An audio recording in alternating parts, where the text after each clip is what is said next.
If you had to pick between Hobonichi or Traveler's Notebook, which one would you pick and why? How often do you purchase new stationaries, and how much money you spend on stationaries in a month per year? How do you handle feelings of comparison and perfectionism as a person who shares their journals with others online? As a psychotherapist, self-care is something that I take extremely seriously. Rumination and I are very good friends.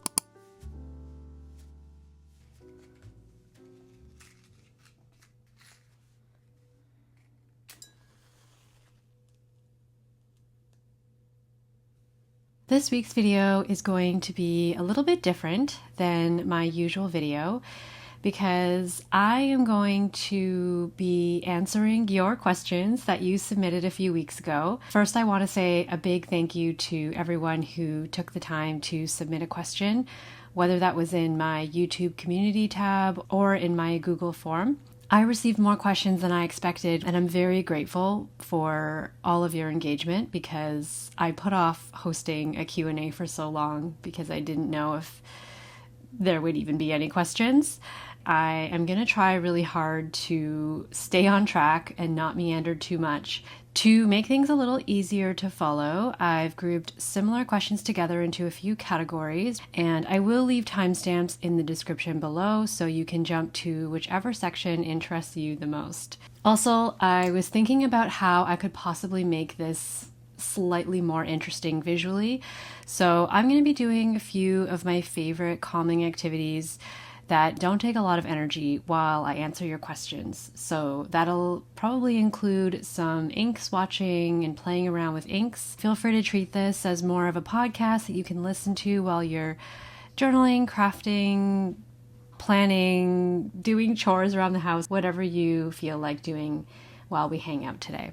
So here's what we're going to be covering today, just to give you an idea. The categories are going to be some general get to know me kind of questions. Then we'll talk about journaling, stationery, YouTube, my career, and then finally mental health. Let's get right into it. The first question comes from KJ McLean, and it is, you have an unexpected sunny day to yourself in Toronto. The only rule is that you can't stay home. How will you spend the day, including one meal? This was such a fun question, and rather than overthink it, this is the first thing that came to mind.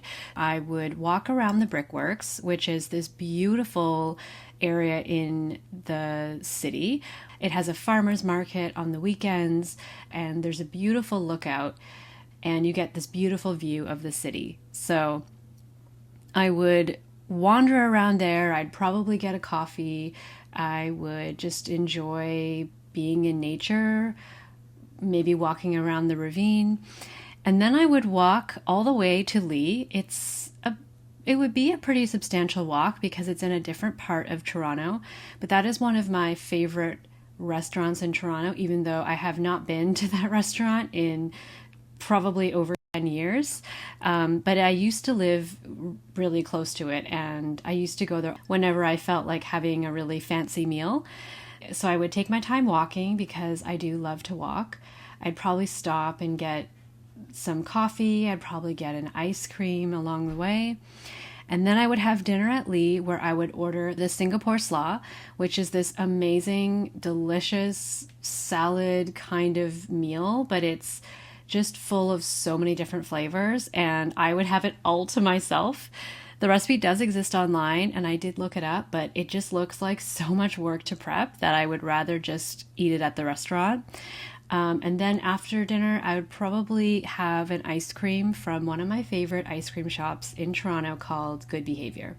Okay, the next set of questions come from Moonlit Journal, and Moonlit Journal asks 3 questions. So the first is, what do you think drew you to the practice of journaling from a young age, and what has kept you engaged with it throughout your life? I would say that I was a very shy kid, and I often struggled to speak up, and if I'm being honest, I didn't really have a lot of friends. But as you can clearly tell from my videos, I have a lot of thoughts, and I often had a lot of things to say, but to be honest, I didn't really have a lot of people to say them to. So having a journal gave me a really safe space for me to express myself.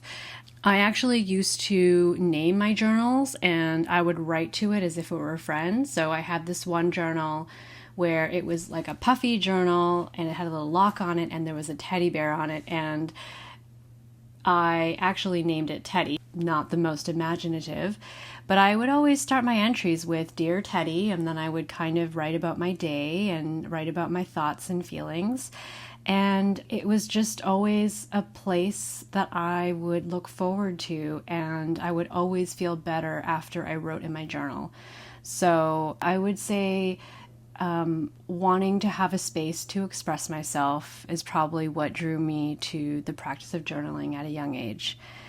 And then what has kept me engaged is just the fact that now it just feels like this integral part of my mental health maintenance system, I guess. And I honestly just can't imagine not having a safe space like that to turn to on a regular basis. So all the other types of journaling that I engage in, I think are very fun and they bring me a lot of joy. But this practice of stream of consciousness journaling is just something that has been embedded in me long before the internet even existed, because I do remember a time when the internet did not exist. I guess what has just kept me engaged is the fact that it's the most intuitive and it's been one of the most important aspects of my overall mental health.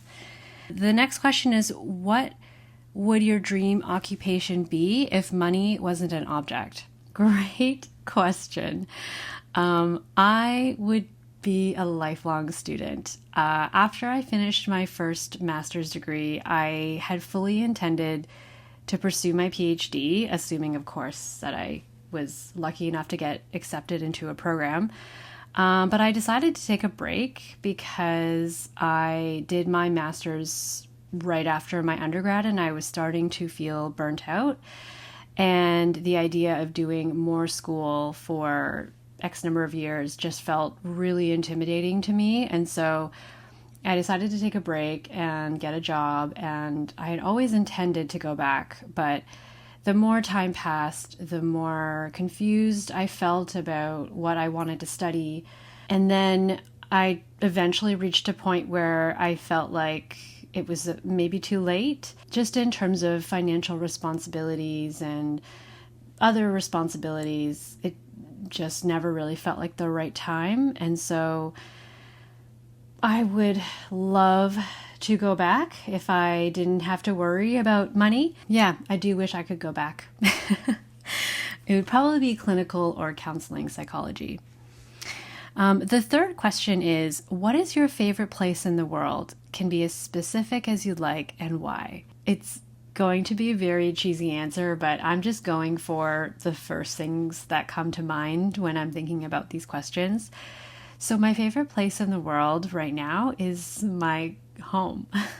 It's where my loved ones are. It's where I'm surrounded by all of my favorite things that make me feel safe. I've put a lot of time and energy into my current home, and every time I add something to it or I decorate it or do anything, it just makes me love and appreciate and be grateful for my home even more. So I worked with a coach several years ago who was trying to get me to envision my ideal space that I could retreat to when I was feeling anxious, because I was going through this extreme period of high anxiety that was crippling, and I was really struggling to function in my life and also in my work. We tried this exercise where she invited me to envision this safe fantasy dream space that I would always feel happy and safe in. And when I closed my eyes, I kind of envisioned like a moody library full of books, that it would be raining outside and it would be candlelit and really cozy. But what Actually made me feel really warm inside was having Coconut by my side. So he was still around at the time. And I remember just thinking, it doesn't even matter if I'm in this amazing library. It doesn't matter if I am in my home or if I'm in some other space. I was extremely lucky that I used to work for a company that had a dog-friendly office. I was even able to bring him to the office with me, and he was such a kind, gentle, calming presence. And I knew in that moment that it didn't really matter where I was. It mattered more about who I was with. I would say my partner and Coconut. In case you're new here, Coconut was my dog. The next question is from Lionheart5375. You can only use one pen, one ink, and one book for the rest of your life. Which would they be? I would say the one pen, Pilot Custom 823 with a fine nib, the amber colorway. One ink, Pilot Iroshizuku Tsukushi. One book, MD Midori cream paper. But I have to be honest, it really is a very close tie with cream Tomoe river paper because I do really love that crinkle sound. I love how thin it is. Do you have a favorite flower? I love ranunculus. And then maybe peonies. And then what has been your favorite thing that you've watched this year? This was a rewatch, but I did watch it recently. It's the Pride and Prejudice BBC version with Colin Firth and Jennifer L. Okay, I am going to switch things up and I'm going to do a little bit of inky swatching. So let me go ahead and grab some materials. So the other day I kind of made this little pattern with different colors that I had inked, and I'm gonna do a similar thing where I've gone ahead and I've picked some inspiration. So I've picked this color palette, which is the inspiration for the pens that I ink. I will admit that the colors I chose don't match this exactly, but I did also want to use ink samples that I've received that I haven't used yet. So I've just flipped to a blank page and we're going to do something similar on this side. And I think on this side, I'm just going to show you some of the swatches. All right, this is Editing Allison, and unfortunately, as I was editing this video, it turned out that my audio cut out, and unfortunately, I am going to have to re-record the majority of my responses. So we're going to do this again, and the rest of this video is going to be a voiceover because the rest of my audio was lost. So I think I had left off with a question from Hope Murray 5834. And the question was, it's been a year since we were on The Artist's Way. In what ways is that experience still impacting your life and your daily writing practice? So I am kind of sad to say that I haven't kept up with most of my practices. I actually haven't done an artist date since The Artist's Way itself. So I do think there was something to be said for the structure of the program and how it really encouraged me to do things that I wasn't really that motivated to do on my own. Something that I have kept up with is a relatively regular morning pages style practice. I don't force myself to write 3 pages anymore, and it doesn't always happen first thing in the morning. But I do find that when I have the time, I've learned through The Artist's Way that I prefer to write first thing in the morning. Whereas before I started The Artist's Way, I was kind of in the habit of writing at the end of the day. So I feel like writing in the morning is a nice way to kind of clear out your mind and kind of declutter your mind before you get started on your day. Whereas sometimes when I would write at night, I would start thinking about things, and it could lead to me thinking about certain things or feeling a little bit riled up just before I was trying to fall asleep. So I really liked the morning pages, and even though I don't follow them exactly as Julia Cameron prescribes, it's something that I've kept up with since doing The Artist's Way. Okay, the next question comes from AAGM. I've written 500 pages since February, but use journaling primarily for its cathartic effect. I rarely look back. Can you comment on rumination, the fabulous hobby that we all enjoy, but perhaps may indulge too much in? How much is too much? And what do you do to remain intentional and self-reflective, both in terms of consumerism and introspection? Edit. And I do want to read this fun fact because it is very interesting. Also, a fun fact, Zibaldoni, I don't know if I'm pronouncing that right, notebooks are a thing, literally translates to salad in Italian, if I'm not mistaken, where you mix up tasty morsels of quotes, recipes, short stories, and was a primary form of entertainment while Florence had one of the highest literacy rates in Europe. Also very pre-internet, obviously. That is such a fun fact. I had heard that term before, but I hadn't really looked into it. But as you're describing it, it kind of feels like how I've been approaching my Habino. So that's really fun. And I think I will look into that after this. As for your questions, first I want to say that rumination and I are very good friends. So I can definitely relate to calling it a hobby because it's almost like the way I engage with it is like it's a hobby. As for it being too much, I think that's really going to depend on the person. So generally speaking, if you are feeling worse after journaling than when you started journaling, then I think that's a sign that it's too much. Or if you're still thinking about whatever you were journaling about long after you finished the journal session, I think that could also be a sign that maybe it's too much. And if those types of things are happening where you're noticing that you're just feeling worse or you're feeling dysregulated after journaling, I would consider a couple of things. So one is journaling actually the thing that you need right now? I love journaling. Obviously, I'm a big advocate for it, and it is a very integral part of my overall well-being. But journaling is not a magic pill. It's not like a magical solution. It's one way to process emotions and regulate ourselves, but it's definitely not the only way. Sometimes when I work with clients who don't find journaling helpful, then we think of other ways to help them regulate. So that could mean doing something more active, like exercising. It could be going to a pottery class, spending time with friends. I think it all depends on what the intended outcome is. And sometimes it's easier to process things with another person. So journaling is definitely a very wonderful tool to have in your kind of tool belt, but I wouldn't necessarily say that it's the only thing. So if it's not helpful, it may be time to think about trying something else. And if you do want to journal still, but you find that it does lead to rumination, then another thing you could consider is time boxing it. So could you set a timer to force yourself to stop before you keep going? So could you sit down and say, I'm only going to journal for 20 minutes?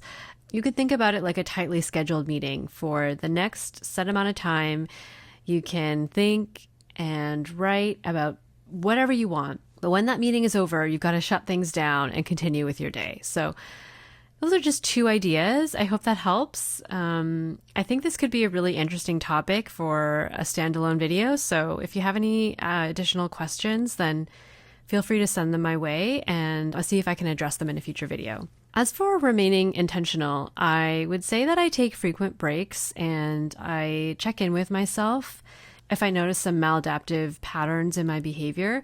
So am I staying up late scrolling through TikTok to compare fountain pen inks? Am I regularly splurging on new pens, or are they coming in at a rate faster than I can use them? Am I impulsively buying stationery? Because that is definitely one of my coping mechanisms. So if I notice any of those things, then I see it as an opportunity to reflect. I've also created some pretty strong friction points for myself when it comes to social media in general. So I deleted my Instagram app off my phone, which means that if I want to check Instagram, then I have to wait until I'm on my laptop to log into the site. So I can still check my messages and stay up to date, but it really reduces the amount of scrolling that I do. And I find that instead of spending hours on the platform, I'm maybe spending 5-10 minutes a day. Rishi MP4 asks, do you keep your old planners and journals? How many do you have? I used to throw away my planners actually because I rarely use them or made it through the year with them. But ever since I started using my traveler's notebook, I started to keep my planners. And then of course, once I moved into my Hobonichi planners, I've since kept all of those. As for journals though, I have kept every single journal that I've ever finished. I don't really read them. So I guess it's a good thing to reflect on whether I really do need to keep them. But for now, I have kept all of my journals. And I don't know how many I have. Okay, the next question is by Margarita Contente. Hi, why and when did you start journaling? Daily journaling for me is a recent habit that I love. Daily journaling is great. I don't always journal every single day, but I do try to journal most days. And it's a great habit. So I'm glad that you're enjoying it. For me, I would say when I was younger, I think I might have been maybe 10 years old. Okay, the next question is from Chris. Do you remember the moment you realized that journaling was something you loved and would keep in your life? Or do you remember starting journaling? Yeah, I was so young when I discovered journaling. And I would say my basic practice really hasn't changed much. It's really just a notebook and a pen. And I think the immediate feeling of releasing my thoughts onto paper was something that I recognized when I was really young. Just felt like this safe space where I could talk and say as much as I wanted to and feel heard, even though it was just a book. Okay, the next question is from Jeanette. If you were to start journaling again from the beginning, what 3 basic supplies would you get? Pen, ink, markers, etc.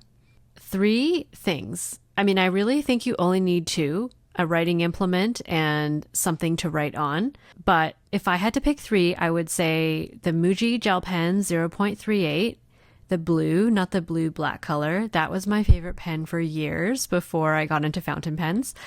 And then before the Muji pen, I really loved this Papermate blue ballpoint pen. I used to buy boxes of them and I would actually get through them because it was the only pen that I used.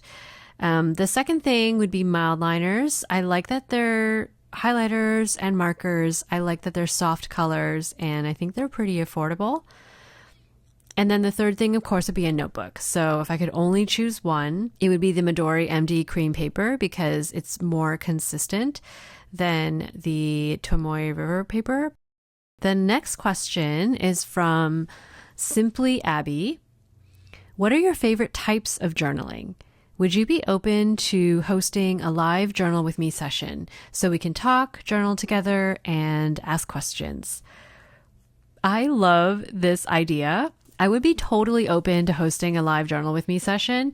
I'm actually doing that this week on my Patreon channel for my little Coco Companion tier members. It's an experiment and I'm curious to see how it goes.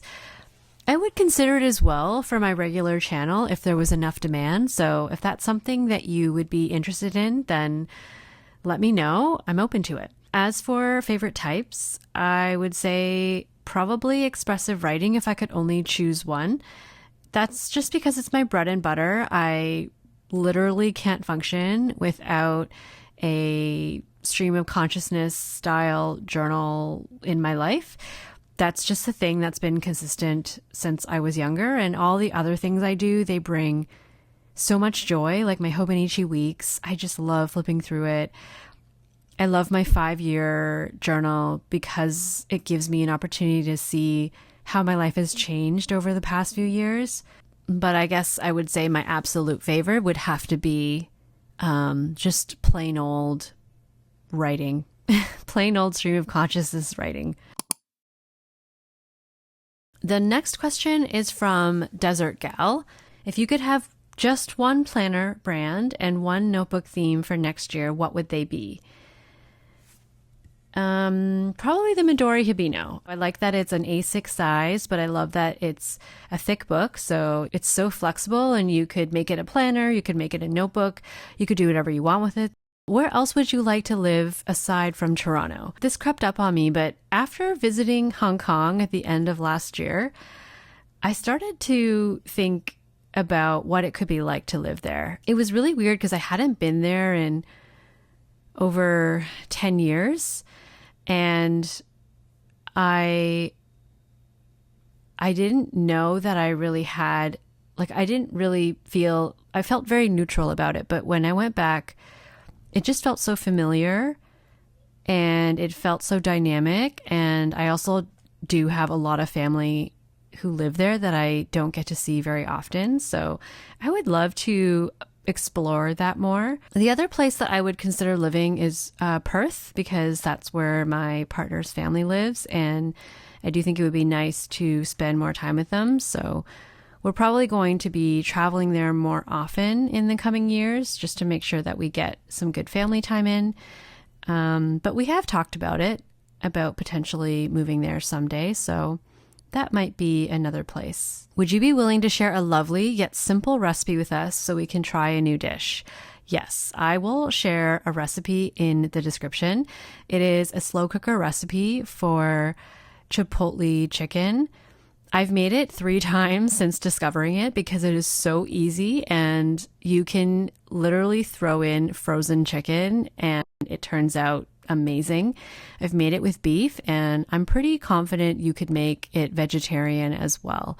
I will put that in the description. I have to know where you love to shop for your blouses. I don't really have that many blouses, but what you see in my videos is often sleeves of dresses that I wear. So about 2019, I bought a bunch of dresses from Zara and I've pretty much been wearing them consistently as my kind of work clothes because dresses are just easy for me. You don't have to coordinate a top and a bottom, and I just like not having to think too hard. I tried to buy neutral colors, so I have a few gray dresses and I have some navy blue dresses, and I pretty much just alternate between those. So not the most exciting answer, but what you see is from the 2019 collection from Zara. I should probably try pen paling you, but I don't know how. Yeah, I do have a PO box. So if you're ever wanting to send me any mail, you definitely don't have to, but if you do want to, you can check out my PO box address in my description. And I do try really hard to respond to everybody who writes to me. So if any of you have written to me before and you haven't received a response, feel free to reach out to make sure that I received it. But also know that it does take me a little while to write back to everyone. So please also know that it might take me a little longer to write back, but I do have every intention to write back to anyone who sends me a letter. Okay, the next question is from Himawari Stationery. Where's the most memorable place you've journaled? Could be somewhere local or while traveling. 2 memories stand out to me when I think about memorable places. The first one was when I went to Vancouver for the first time.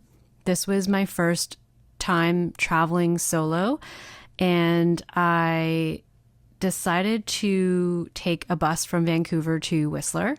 And I was journaling about a lot of things that I was feeling uncertain about in my life. And within the next year, I think almost everything I was feeling uncertain about changed in some way.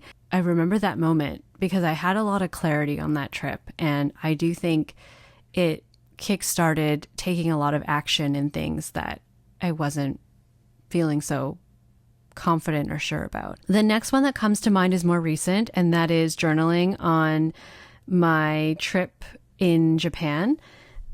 Specifically when I was in Kurashiki. That was an emotional birthday for me for a lot of reasons, and I had been hoping that taking this dream trip to Japan would kind of counter some of the big feelings that I was experiencing. It was just a very peaceful trip, and I mean, it's hard to pick just one specific moment, but I think there were two. There was one the morning where I was at a cafe journaling, waiting for TSL to open. And then the other one was journaling at this really cool cafe that I think was in Tokyo. It had this second level that looked like a treehouse, and of course the coffee was amazing. So those two really stand out to me. Okay, Aquarius 2 asks, what are your top favorite fountain pens that you own and top 5 inks? I actually answered this in a video, so I will leave a link to that video in the description. Mellow Jello asks, if you can take with you a plethora of fountain pens, where are your top 3 places in Toronto that would inspire you to write a few pages in a notebook or notepad? You can include the season, indoors, outdoors, or an event, festival. For myself, I enjoy a day during the cherry blossom season at High Park, indoors at a local cafe during a rainy day, even once inside the dinosaur exhibit at the ROM. Okay, these are the first 3 things that came to mind. The Brickworks, I mentioned it earlier in the video. There's a mix of trails that you can explore. There's also a really lovely garden center and cafe that you can sit at and have a nice meal. And there's also all these really cool lookouts. The next one would be take a ferry to Toronto Islands and spend some time journaling on the island. I find getting to the island can sometimes be a little bit chaotic, taking the ferry, but once you're there, it's just so beautiful. And as I'm saying this, I'm thinking I really want to make sure that we get to the Toronto Islands at least once this summer, because it's been a while since I've been there. And the third one is Tommy Thompson Park. This is one of my favorite parks in Toronto. Back when I used to do a lot more marathon training, I would always work in Tommy Thompson Park into my long run. And it's this really lovely, kind of secluded park where I don't think cars can drive into it. So you run into this loop, and when you get to the far end of the loop, just before you turn around, you get this beautiful view of the water and the city. And so I always loved running in there, knowing that I had this beautiful view as a reward for running in there. And it's a pretty long run, so you can add pretty significant mileage to your long run if you do a loop of Tommy Thompson Park. If I weren't running, I would love to go to that turnaround point, sit down, stare at the water, and write lots and lots of pages in my notebook. The next question is from Mauricia _A. If you had to pick between Hobonichi or Traveler's Notebook, which one would you pick and why? I know there are other brands, but I'm going for the most popular ones, not just for planners, but also for the accessories and other additional stuff as a whole. Oh my gosh, you're trying to make me pick between 2 of my favorite brands. That is so difficult. But to answer the question, I think I would say Traveler's Notebook, just because I discovered it before Hobonichi, and that's what really kickstarted figuring out a way to make planning work for me, because prior to that, I was buying planners hoping that they would fix my life. I like that it's mainly a cover and the notebooks inside are interchangeable, so you can always try different things, but you can just have the one cover. And so I think it's great. It has a lot of options and it's flexible. The next question comes from Catherine 180. What do you think you'll use in 2027? A Hibino again, go back to Hobonichi, or something else? Catherine, I have no idea. I cannot decide. I am enjoying my time in the Hibino a lot, but I will say 2 pages a day does feel like it's too much space a lot of the time. I honestly think my ideal would be an undated Hibino, but half the pages. So I know they have the undated currently, but it's still sufficient. Like, it's still 2 pages per day. So I would love it if it was half the amount of pages, so I could just have 1 page per day, because then I could enjoy the tiny grids and I could have all that space in the A6 size. Tippy LaRue 3137 asks if that's a quilt pattern. I think they're referring to the inky drawing type thing that I did in my Hibino. And I don't know if it's a quilt pattern. I think I just saw the pattern somewhere and decided to try to recreate it with the pens that I had inked. Okay, next question is from Tara. The question is, would you have any tips for journaling, planning, memory keeping, etc. on a budget? I'm a student living on a relatively small scholarship that covers my rent, food, and gas, but that's really it. I always keep an eye out for bargains, but wanted to ask if you had any other tips or ideas or experiences that might help. I love your videos convincing yourself that you don't need to buy X, Y, and Z. That helped me a lot with the FOMO. Well, I'm really glad that helped you. It helped me too to make that video. I mean, I still have FOMO sometimes, but it did really help to force me to pause and think. So I'm really glad to hear that it helped you too. First of all, when it comes to journaling, my personal opinion is that you really just need paper and a pen or a pencil. A notebook would be great, but even loose leaf paper works as well. And if analog tools aren't your thing, you could also journal on your laptop, computer, tablet, smartphone. The idea is really to have a safe space that allows you to write and process your thoughts and feelings. So let's say you want to write with a pen and notebook. Just off the top of my head, so you mentioned that you're a student. The first thing I would consider is maybe whether you've received any free notebooks and pens as part of student events. So like, I don't know, orientation, job fairs. Sometimes they give out free notebooks at those types of things. So even if it's a branded notebook, could that be an opportunity to maybe decorate the covers in your style, but you could still keep the notebook? Also, if you're looking to buy something on a budget, I would consider thrift stores. I've seen pens and notebooks there.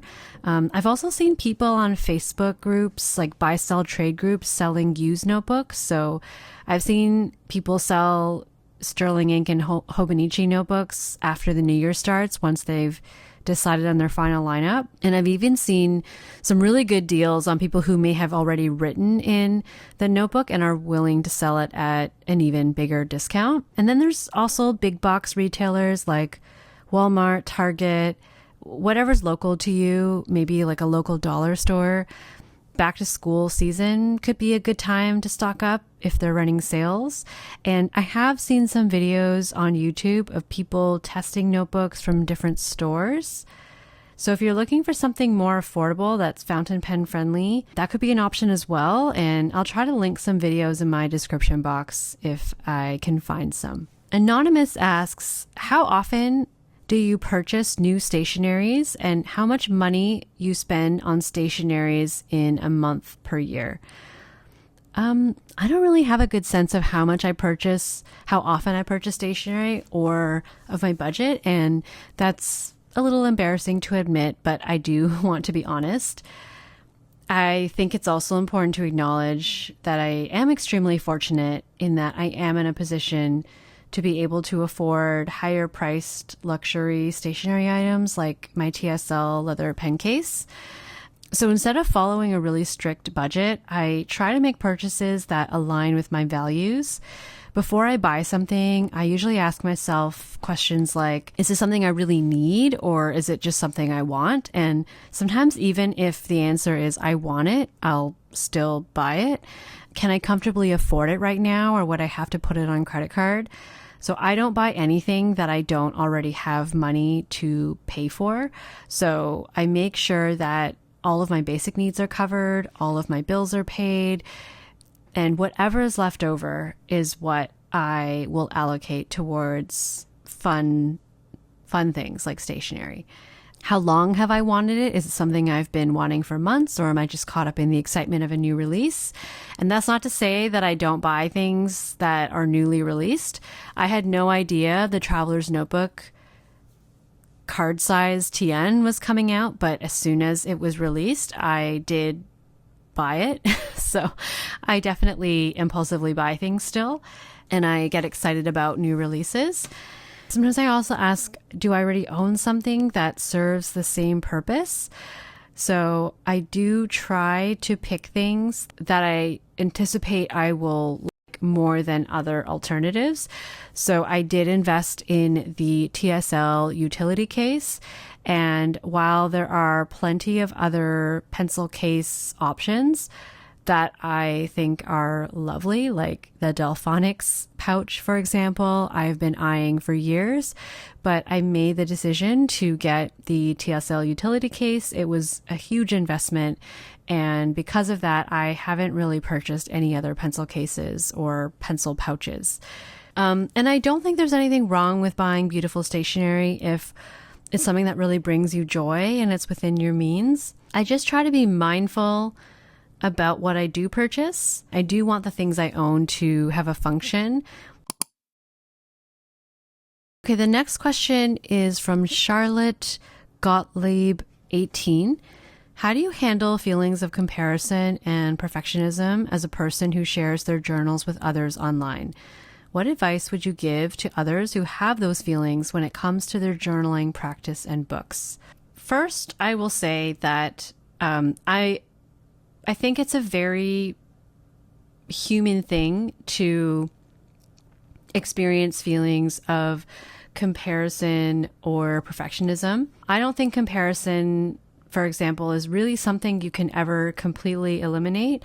I still catch myself doing it. It's just a very human thing. And we exist in a society today where we are having things thrown into our faces. So it's a lot more difficult to not compare yourself because you're always being put in front of other content that looks different from your own. So I think that the comparison can be actually really informative.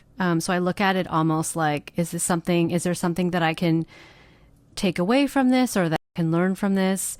Sometimes it tells me something I genuinely value or something I'd like to learn. Like sometimes I get genuinely inspired by comparing my approach to someone else, and I am able to say like, oh, I think maybe this other approach might work better than how I'm currently doing things. Or maybe it tells me that as much as I really enjoy how someone else approaches something, what I'm doing actually aligns better with my own values or what I'm hoping to get out of my practice. I think the problem is if I stop using this as information and I start using it as evidence that I'm not good enough in some way. And so I think that's when I want to catch myself and be careful.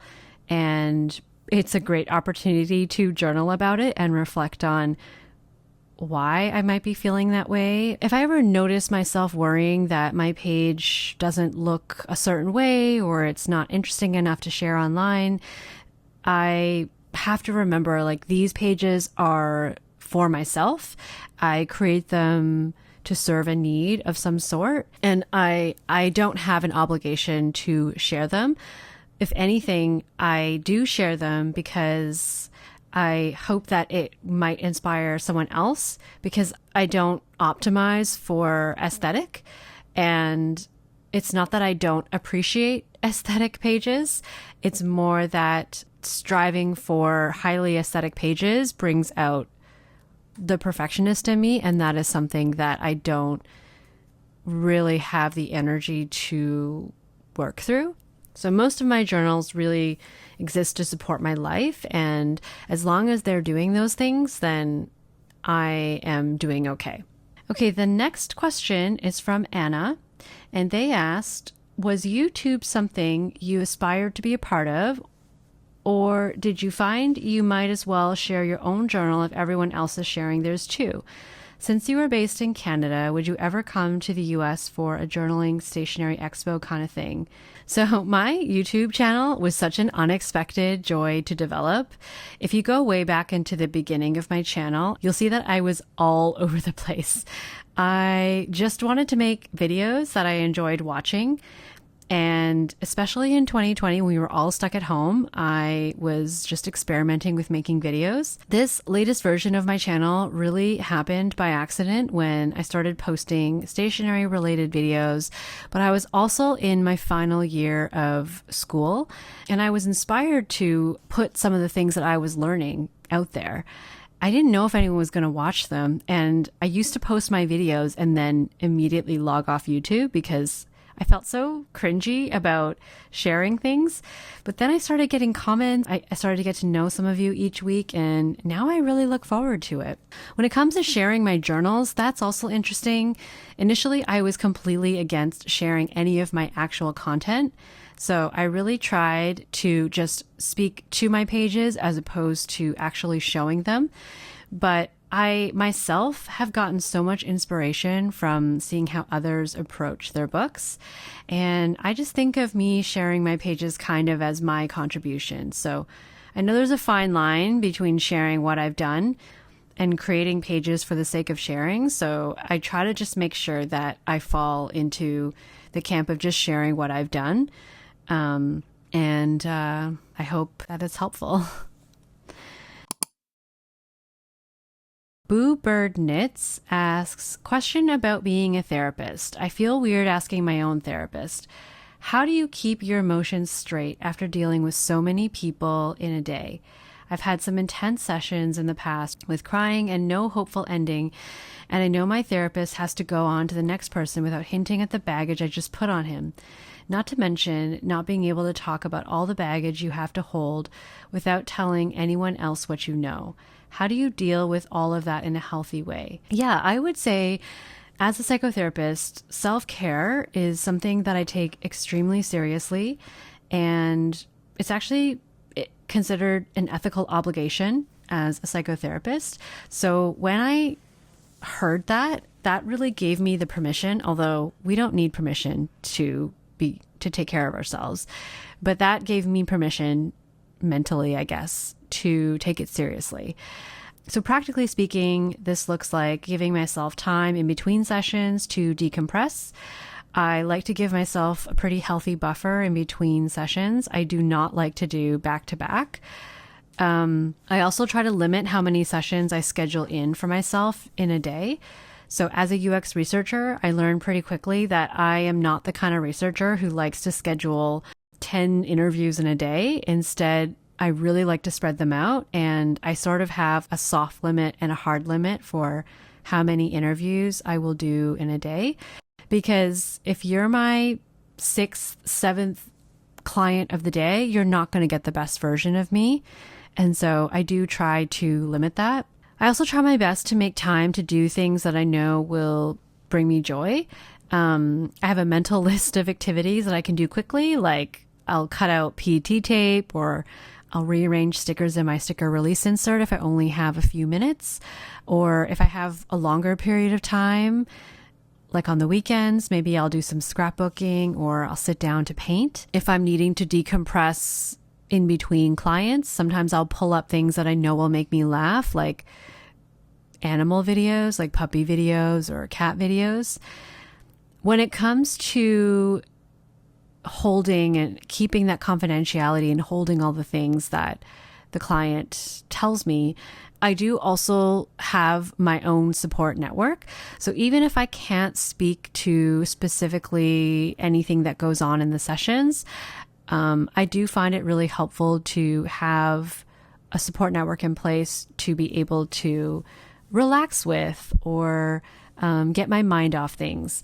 Another thing that I don't really do is I tend to not really watch or consume media that feels too similar to some of the topics that I deal with in sessions. So I tend to watch a lot of action movies and comedies and things like that. And I do avoid certain topics just because I do want to have a bit of a break from what's going on.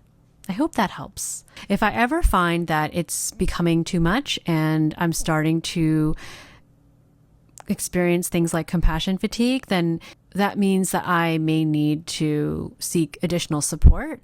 And it's good to be aware of those things. So that means that you can take action. The next question is from Mac Attack.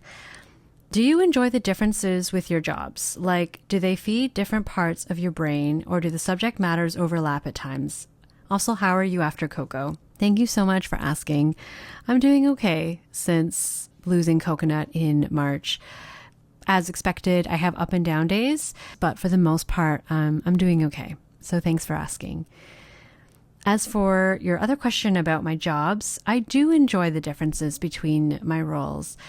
So for anyone who may be new here, I'm a UX research or user research consultant, and I'm also a psychotherapist. And essentially, both of those roles are kind of like freelance. They rely on having clients. And so it does mean that there are periods of income instability. And I think that's probably the worst part about it. But apart from that, I really do enjoy the variety. I do think there's overlap. I think being a researcher helped me as a psychotherapist because as a researcher, I do a lot of work trying to understand human behavior. And I think the skills I gained from psychotherapy have helped me become a better researcher. So I find that I'm much more present in interview sessions, and I tend to approach studies with even more curiosity than I did before. The next question is from Anonymous. How do you manage to set aside time to complete entries into all your journals whilst working and running the YouTube channel? Do you ever think you'll open up your own stationery store sometime in the future? I usually make time on the weekends to catch up. So I would say during the week, I don't really have as much time as I'd like. So if I do any kind of journaling, it's the stream of consciousness journaling. I've really tried to be consistent with my 5-year journal, but I've just taken the pressure off myself to complete it every day. As long as I'm just catching up every week or every 2 weeks, I think that's the best I can ask for myself. And I usually update my weeks on the weekend. So everything else really is just when I have time. So that's kind of how it works. And for your second question, I used to dream about opening up a stationery store. I used to have a baking business. At a certain point, I was talking with a cafe and we were thinking about going into business together. And I had this dream that we would have this cafe with amazing coffee. We would have our baked goods, and then I would have a stationery section to sell all my favorite stationery. Over the years, I learned how much work that would be and how stressful that would be. So it's not really my dream now. It was one of my dreams, not something I'm striving for in the future. Okay, the next question comes from Tracy. Would you consider creating a wellness journal in the future? I would love to be able to take a class at Wonder Pens, but being in Australia, it's not an option. That's such a lovely idea with the wellness journal. I would consider it if it made sense. But the reason why I haven't really thought of it is because my actual daily journaling practice is quite simple. I don't really use journal prompts. I kind of just write, and I know that approach isn't really going to work for everyone, but that's kind of what's been working for me. So I don't really have any immediate ideas on a wellness journal. But speaking of the workshop at Wonder Pens, I am considering hosting virtual workshops. So if that's something that I do end up developing, I will be sure to announce it here on my community tab as well as on my Patreon. And if you are interested, Tracy, I would love to have you. So keep an eye out for that because it is something that I am kind of working on in the background. The next question is from Anonymous. How did you get into being a UX researcher? And what is some advice you might give to someone who didn't go to school for anything tech? I went for photography, who may be trying to break into the tech industry.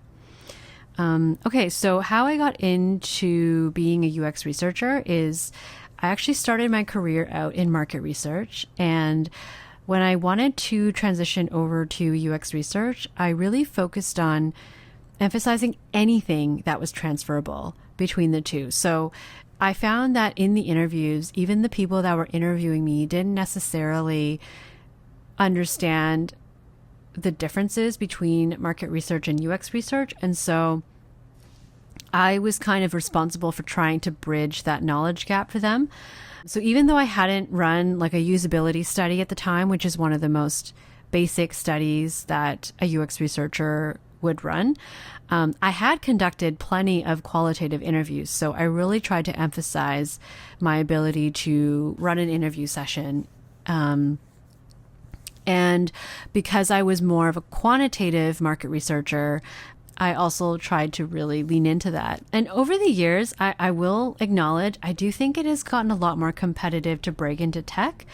So my circumstances were probably a little bit different. And I do think it's even harder for niche fields like UX research.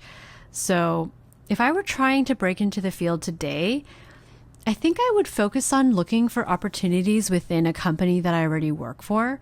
So if they happen to have like a product team, I would see if I could shadow some work.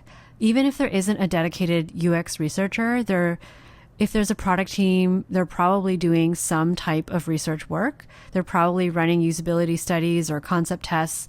I would try to shadow that, or I would try to offer to run them. Of course, with your manager's approval. Or I would maybe see if I could pitch a study within my group, even if they're not necessarily asking for it. I think when it comes to interviewing, like, you will have to do a case study where you'll have to talk about a research study that you ran. So the best thing that you can do is get research doing that type, or get experience doing that type of work. And I think it's also possibly going to be a lot easier to transition into a tech role within your existing company. So maybe it starts out with just shadowing or having informational interviews, but it could be a lot easier to transition within a company than it is to jump to a different one. So let's say you wanted to get into UX research. What if you transitioned into kind of a UX research role in the company you work for, and then use that experience to get a different job somewhere else? But if anyone else has advice, please leave it in the comments, because it has been a while and I don't know if this is outdated advice. Okay, we have 2 questions left. So we are on to the last category, which is mental health. The Watering Haven asks, hi, how do you handle anxiety? I think this is definitely something that would be better in a standalone video. So I might actually create a video around that, but I'll give a very short answer. So first of all, I think it depends on the situation.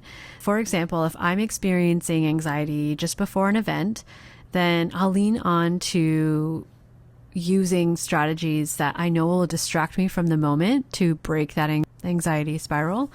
So things like deep breathing, looking around the room and identifying 5 things that I can see, touch, and smell.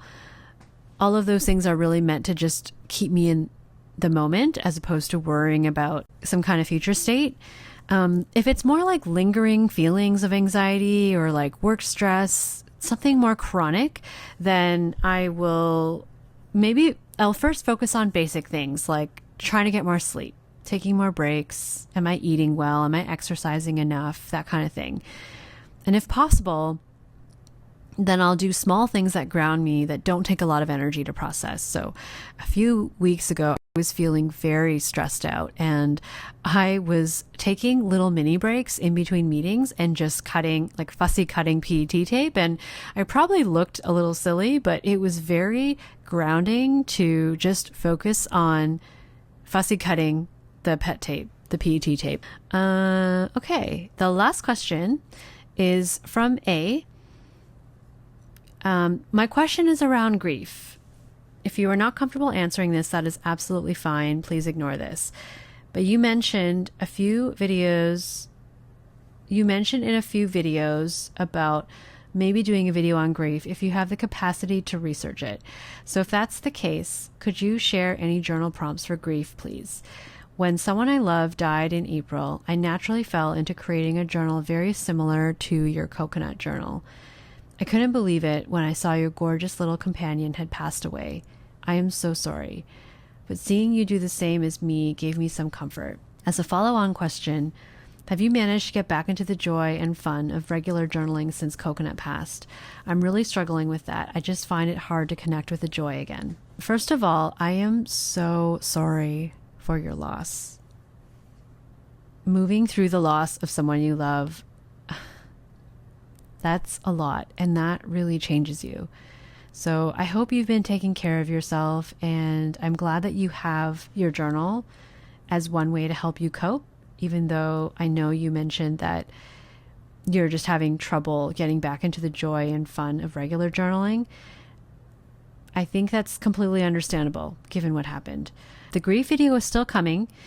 I just need work to calm down a little bit so I can spend time putting together a video that I feel good about putting out there. Also, sometimes it's just an issue of motivation, like how much do I really want to think about it and feel my feelings, and how much do I want to keep myself busy and distract myself. So it is coming. The video is coming, but not quite yet. As for journaling prompts, I do want to be careful about offering journaling prompts for something as big as grief. I'll think about it. I just don't want to suggest anything without having taken some time to think about it. So if I do come up with anything, I will share them in my video if I think they're generalizable enough. But for now, I will say that one of the types of journaling that I do think can be the most helpful is expressive writing or stream of consciousness journaling. I know I talk about this a lot, but studies have found that even 20 minutes a day of expressive writing can really help process difficult events. So like anxiety, PTSD, I'm sure it could help with grief as well. So I think that's what I would recommend as a starting point. But if you were journaling this way and you are struggling to journal that way now, then that's understandable. Maybe it's just not the right time to get back into journaling. I wonder if there are maybe other activities that could be healing, maybe aren't journaling, because maybe right now that's not what's going to be the most helpful for you. Something to explore for sure. Feel free to reach out to me if you have any more specific questions. All right. Well, we have reached the end of the Q&A. If you are still here, thank you so much for sticking around. I hope you enjoyed, despite it being a super long video. And hopefully it was okay with this voiceover. I hope this audio actually works this time. I don't think I have it in me to film this a third time. But yeah, if you have any other questions, feel free to leave them in the comments, or you can add them to my Google form. I'm just going to keep that open. I'll leave a link to that in the description as well. But that is all from me for this week. Thank you again for hanging out with me. I hope you're doing well, and I will see you soon in the next video.